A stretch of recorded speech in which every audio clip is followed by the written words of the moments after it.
So our definition of intellectual property was that it refers to the creations of the mind, inventions, literary and artistic works, and symbols, names, images, and designs used in commerce.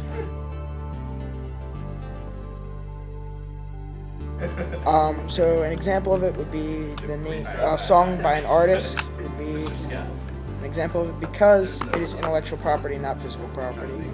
The difference is that intellectual property is something that's intangible, like a song, whereas physical property is something that's tangible, like a CD that has the song on it, but you can actually hold the CD.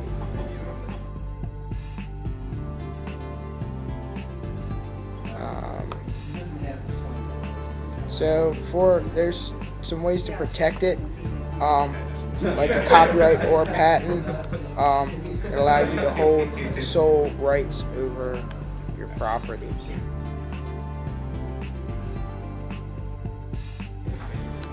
Patents are different from copyrights because, hey Seth, a patent from an invention is a grant of a property right to the inventor. So a patent is for physical property, where a copyright is a form of protection provided by the author of the original work that automatically assumes.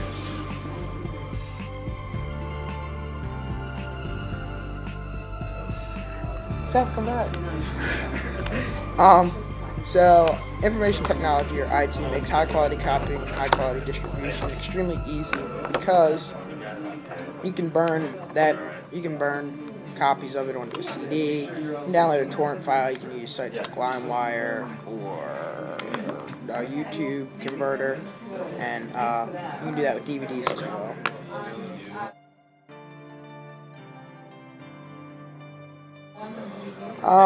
So just some laws on intellectual property would be 1917 first U.S. copyright law. Is that recording or not? Yeah, it's recording. You're in 2 minutes. Alright, so yeah, I'm gonna go over another one just for a second. It states that you can You're have taking too long. a copyright for 14 years after your idea is created, and you can apply for another 14 years. The revision in 1909 allowed you to do it for 28 years, and so on and so forth. And yeah, that's intellectual property.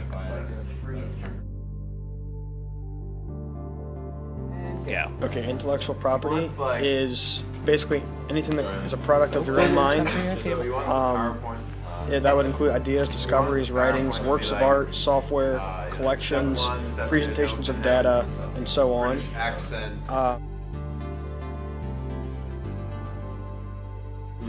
The difference between intellectual property and physical property is intellectual property comes from your mind, like, directly. You can't touch it, it's just something mental, while physical property is something tangible you can touch and feel and that kind of thing.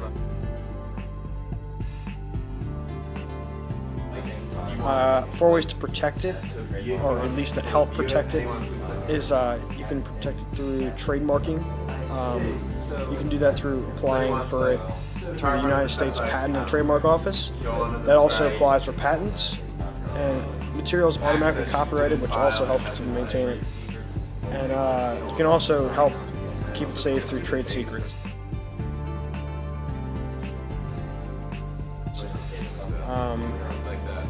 Patents differ from copyrights because patents are for tangible items, something you can touch, like maybe an engine type or something, while copyrights are automatic on material, and